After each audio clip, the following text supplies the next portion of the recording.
મિત્રો આ બધા મિત્રોનું હાર્દિક સ્વાગત છે આપણી યુટ્યુબ ચેનલ એવી ગુરુ જ્ઞાન શાળાની અંદર. તો બાળ મિત્રો, આજના વિડીયોની અંદર જે તમારો પર્યાવરણ વિષય છે, આસપાસ વિષય, એની અંદર 12મું ચેપ્ટર જે છે આપણા કામ, એ ચેપ્ટરનું આજે આપણે સ્વ અધ્યયન પોથીનું સંપૂર્ણ સોલ્યુશન આજે આ વિડીયોની અંદર જોવાના છીએ. તો વિડીયોને તમારે પૂરેપૂરો છેલ્લે સુધી સ્કીપ કર્યા વગર જોવાનો છે. અને જો તમે ચેનલ ઉપર નવા હોય તો ચેનલને અચૂકથી સબસ્ક્રાઈબ કરી લેવાની છે. પ્રશ્ન એક, ચિત્રનું અવલોકન કરી પ્રશ્નનો જવાબ આપો. જે ચિત્ર આપેલું છે સંપૂર્ણ આપણે તેને જોવાનું છે, એનું અવલોકન કરવાનું છે, પછી એના પ્રશ્નના જવાબો આપવાના છે. પહેલો, ઉપરના ચિત્રમાં કયા કયા જાહેર સ્થળો છે? તો ઉપરના ચિત્રમાં post office, hospital, bus station અને શાક માર્કેટ જેવા જાહેર સ્થળો જોવા મળે છે. બીજો, ચિત્રમાં આપેલા વ્યવસાયકારો શોધી તેના નામ લખો.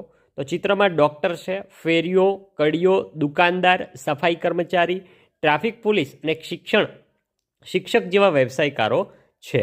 ત્રીજો, ચિત્રમાંના કારીગરો જે ઓજારો વાપરતા હોય તે ઓજારોના નામ લખો. તો ચિત્રમાંના કારીગરો સ્ટેથોસ્કોપ, ઇન્જેક્શન, લેલું, તગારું, પાવડો, સીટી, લાકડી, હાથલારી, ઝાડુ, વજનિયા અને વજન કરવા માટેનું ત્રાજવું કે કાંટો વગેરે જેવા ઓજારો વાપરે છે. ચોથો, ચિત્રમાં દુકાનદાર શું શું વેચતો હશે? તો ચિત્રમાં દુકાનદાર સ્ટેશનરી, ડેરી અથવા બેકરીની વસ્તુઓ વેચતો હશે. આગળ પાંચમો જોઈએ કે ચિત્રમાંના બધા કામોમાંથી તમને કયું કામ કરવું વધારે ગમશે? તો મને ટ્રાફિક પોલીસનું કામ કરવું સૌથી વધારે ગમશે, કારણ કે ટ્રાફિકનું નિયમન કરવું અને લોકોને સુરક્ષિત રીતે રસ્તો ક્રોસ કરાવવો એ ખૂબ જ જવાબદારીભર્યું અને મદદપૂર્વક કામ છે. હવે જે નીચે વ્યવસાયકારોના નામ આપ્યા છે તેમાંથી તમારા ગામમાં જે વ્યવસાયકારો હોય તેના નામ પર રાઉન્ડ કરવાનું છે. તો અમારા ગામમાં જે છે એના ઉપર રાઉન્ડ કરેલું છે. તો ખેડૂત છે, વાળંદ છે, મોચી છે, સોની છે, સુથાર છે, દુકાનદાર છે, લુહાર છે, શિક્ષક છે, ડૉક્ટર છે, ટપાલી પણ છે, કડીઓ પણ છે, કુંભાર પણ છે, પ્લમ્બર પણ છે, દરજી પણ છે, નર્સ પણ છે, ડ્રાઈવર પણ છે અને કંડક્ટર પણ છે. તમારે તમારા ગામની અંદર જે હોય એના ઉપર રાઉન્ડ કરવાનું છે. અહીંયા છે કે ચોરસમાં આપેલા વ્યવસાયકારોના સાચા ઓજારનું નામ આપણે શોધવાના છે. તો કડીઓ, તો કડિયાનું ઓજાર શું છે? લેલું. એવી રીતે દરજી, તો દરજીનું થશે કાતર. મોચી, તો મોચીનું થઈ જશે સોય દોરો. શિક્ષક, તો શિક્ષકનું થશે પેન. ડૉક્ટર, તો ડૉક્ટરનું થશે થર્મોમીટર. ખેડૂત, તો ખેડૂતનો થઈ જશે હળ. આગળ જોઈએ, જોડકા જોડવાના છે. કંદોઈ એના ઓજાર સાથે. કંદોઈ, તેમાં આવશે ઈ, કડાઈ. વાળંદ, એમાં આવશે સી, અસ્ત્રો. લુહાર, એમાં આવશે ડી, હથોડો. સુથાર, એમાં આવશે બી, રંધો. નર્સ, એમાં આવશે એ, ઇન્જેક્શન. પ્રશ્ન 5, તમારા ઘરના સભ્યો જે ઘરકામ કરતા હોય તે આપણે લખવાનું છે. તમારે જાતે લખવાનું છે. અહીંયા ખાલી સમજવા પૂરતું આપેલું છે. પપ્પા જે કામ કરતા હોય, મમ્મી કામ જે કરતા હોય, દાદા કામ કરતા હોય લખવાનું છે.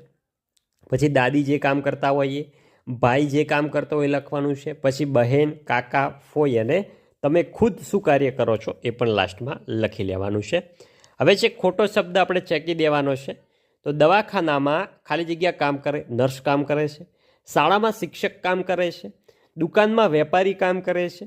જવાબદાર પોલીસ સ્ટેશનમાં કામ કરે છે. જવાબદાર નહીં પણ જમાદાર, સોરી. પાંચમો, ટપાલી પોસ્ટ ઓફિસમાં કામ કરે છે. આગળ છે વિધાન સાચા છે કે ખોટા એ જણાવવાના છે.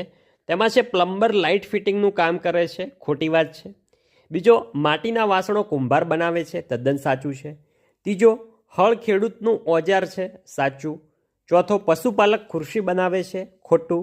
પાંચમો, માપપટ્ટીનો ઉપયોગ દરજી કરતો હોય છે, તો થઈ જશે સાચું. પ્રશ્ન નંબર 8 જોઈએ, તમારી કોઈ એક દિવસની દિનચર્યાનો સમય ઘડિયાળમાં દોરીને દર્શાવવાનો છે. તો જોઈ શકો છો, સવારે ઉઠવું, કેટલા વાગે ઉઠવાનું છે? 7 વાગ્યાનું. નાહવાનું કેટલા વાગ્યાનું છે? જોઈ શકો છો તમે, 7:15. જમવું છે મિત્રો 9:30 વાગે છે. પછી નિશાળે જવું. નિશાળે આપણે કેટલા વાગે જતા હોઈએ છીએ? તો આપણે નિશાળે જઈએ છીએ 10 વાગે. નિશાળેથી આવવું. નિશાળેથી આપણે કેટલા વાગે આવીએ છીએ? જોઈ શકો છો 5:15. રમવું, તો આપણે ક્યારે રમીએ છીએ? તો અહીંયા છે 6:30 વાગે. ગૃહ કાર્ય કરવું, આપણે ગૃહ કાર્ય ક્યારે કરીએ છીએ? 8:30 વાગે. અને રાત્રે ક્યારે સૂઈએ છીએ? 10 વાગે. અને તમે તમારા મુજબ લખવાનું છે. અહીંયા છે વર્ગીકરણ કરો. પહેલાંના સમયના સાધનો, તેમાં છે હળ, ગજ, ધમણ, લીંપણ, ચાકડો, પક્કડ, તુલા અને વજનિયા. અને હાલના સમયના તો આવશે ટ્રેક્ટર, મીટર પટ્ટી, ગેસ સ્ટવ, ટાઇલ્સ, લેલું, ડિજિટલ કાંટો, પ્રેશર મીટર ને રોટાવેટર. તો વિદ્યાર્થી મિત્રો, આ હતું આપણું ધોરણ 3નું આસપાસનું સ્વાધ્યાયન પોથીનું સંપૂર્ણ સોલ્યુશન.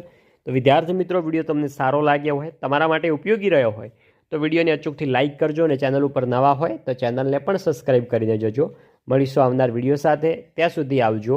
જય હિન્દ, જય ભારત.